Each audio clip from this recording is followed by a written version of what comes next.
Okay. Hey, Dave, how you doing? Good, good. Congratulations on all your team's awards.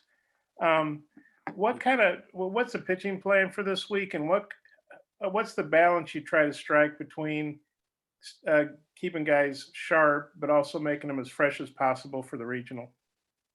Yeah. So obviously, our starter tomorrow is Lockhart, and we don't have a starter for game 2 yet. We'll make that decision after the game, see who we're playing.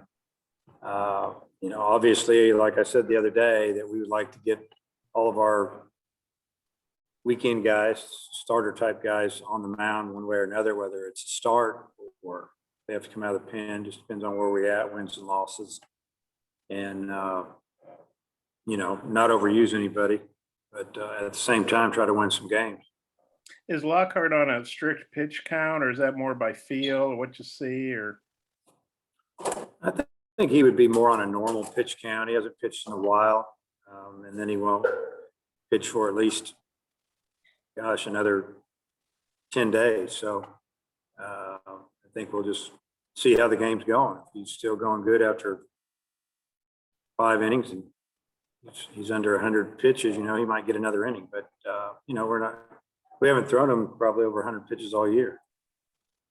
and then what's the latest on Peyton Paulette and his injury situation? Not 100% sure exactly, but he won't pitch during this tournament. Do you think there's a chance he could pitch in a regional, or just don't know? I'd say probably not. So you think he's done for the year?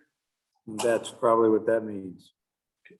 Could you be more specific on the injury? I don't know if I can because it's a medical thing. So I've just given you everything I'm going to give you. Okay, I might have a couple more, but I'll turn it back. Thanks. Yeah. Tom?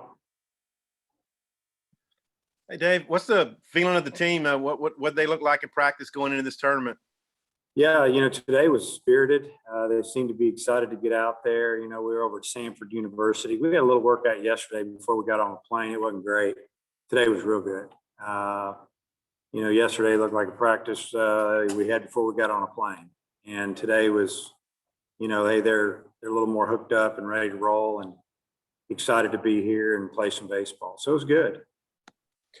When you get further into the postseason, could this be a year that you might try to match up the left-handed, right-handed pitchers that you have versus certain lineups? Or do you think you'll kind of go Wicklander first on every series that you come to? Yeah, I mean, we'll go, we definitely want to get Wicklander on the mound. Probably see how it goes, see who wins tonight. And then obviously we play tomorrow. We'll know who we're playing and card. But after that, we definitely want to get Wicklander out there, whether he's coming out of the pen or starting. Hopefully we can win some games. We can start matching up. But I think that, we'll look at some numbers. And like you said, if one team's better at hitting lefties than they are righties, we could make a change there. But as far as in game, we might use guys maybe a little more than normal, just trying to get them in the game, matching up guys that are out of the pen. And my last one, what's it mean to you to win Coach of the Year? Well, it's I've always said this. I feel like it's a team award and a coaching staff award. And I already told the guys I appreciate everything we do for us, to make me look a little better. But, I have really good assistant coaches, and they take care of their position guys. And they've done a tremendous job this year. And then obviously the players have won a lot of games. And but it means a lot, and I really appreciate it. Hodge? Dave, with Paulette, did he get hurt in the game the other day, or had he been experiencing maybe some pain or soreness before that?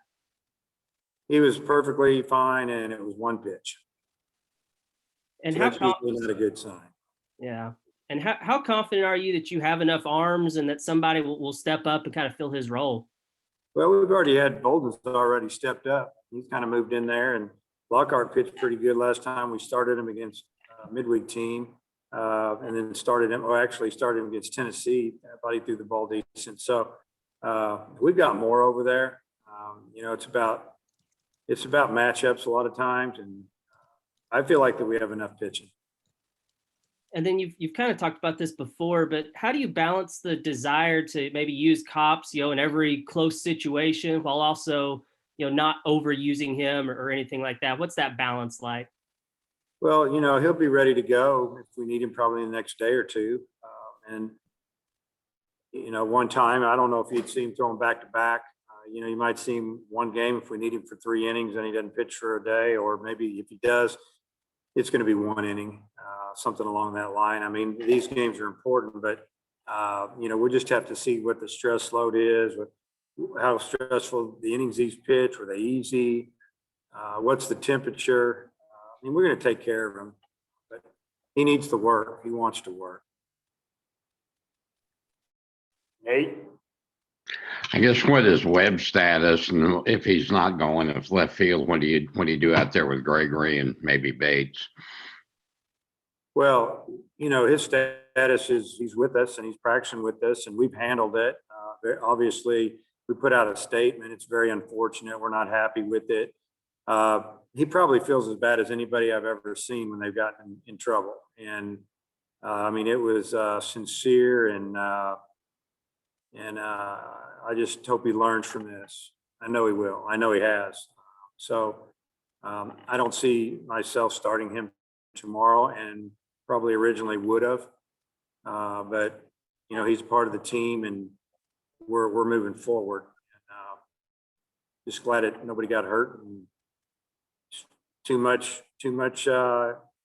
celebrating conference championship, and just disappointed with what went on there. But at the same time, he's young, they make mistakes, and I'm glad nobody got hurt. And it's as far as this, do you use this at all to get working any young players in this tournament, or do you just go out every game just basically trying to win it all? Well, we'll stick with the same lineup for the most part, but I might plug a guy in there every now and then. I mean, really don't have but a couple extra position players. Am I going to catch opens every game? Depends on how he feels, the temperature. I mean, he could have signed a professional contract. He came back. He wants to play here. I feel good about Leach, but we'll just see how that goes. I mean, we're going to try to win every game, but just don't want to run anybody in the ground either. Thank you. Seth?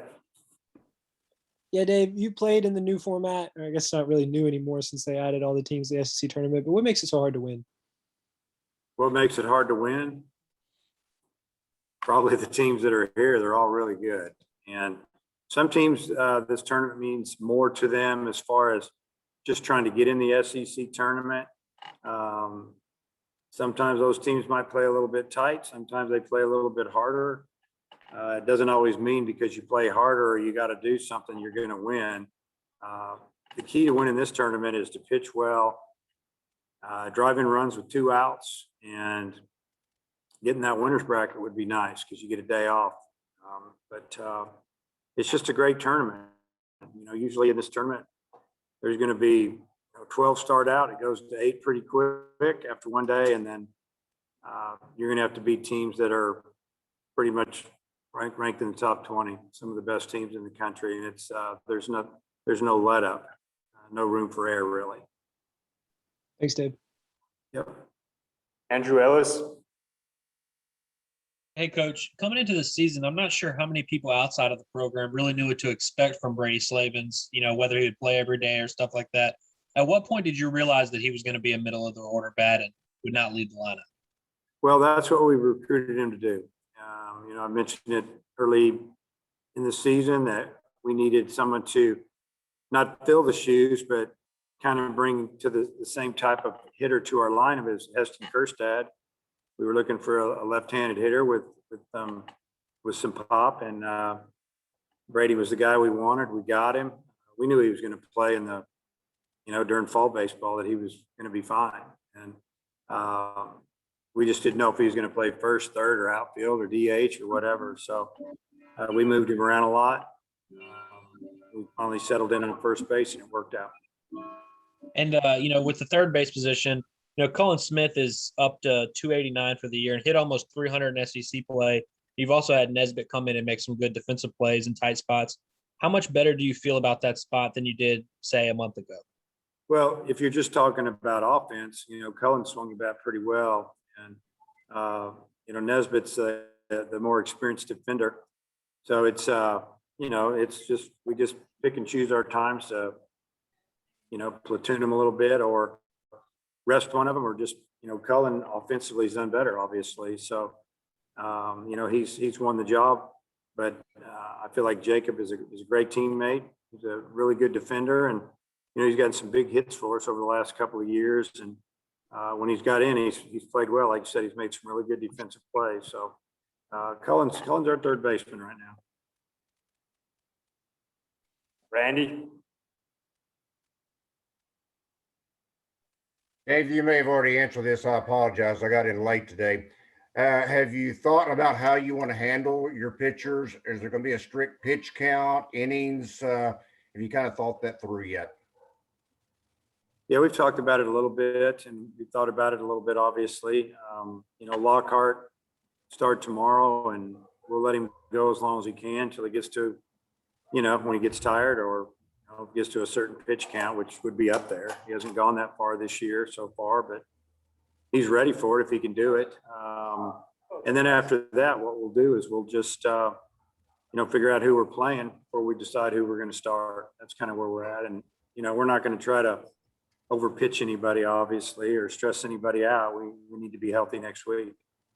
You talked about last time about the heat there in Hoover. How have you been able to adjust, and what have you done in particular to prepare for it? Yeah, we tried to practice in the middle of the day yesterday for a little bit, and then today we practiced right around noon and just got back a little while ago, and it's probably 90, close to 90, low 90s, very humid, but that's all you can do is just try to get used to the weather. We told them to hydrate. We've been trying to hydrate them and get them through. Tomorrow we play at 4:30, which is really probably the hottest time of the day. It'll cool down a little bit as we play, but just do the best we can there to monitor it. And somebody's not feeling right, we'll get them out. Usually your issues will be with your pitchers or your catchers for the most part, but you never know. Coming back around, Hutch. I'm good. Bob. Yeah, Dave, wanted to ask you specifically about each team, that you're going to play one or the other. Just, what's your thoughts on LSU? Very athletic. They've got a very good offense, and they got some speed. They've got a couple left-handed hitters, but more right. They like to run, create some things. I think, if you look at the two teams, you never know how it's going to go tonight. If I get a chance to get out there, after I get done doing all these interviews, I'm going to go watch a game. Kind of kidding, but I will be out there. They may be a little hotter than, I guess, than Georgia, but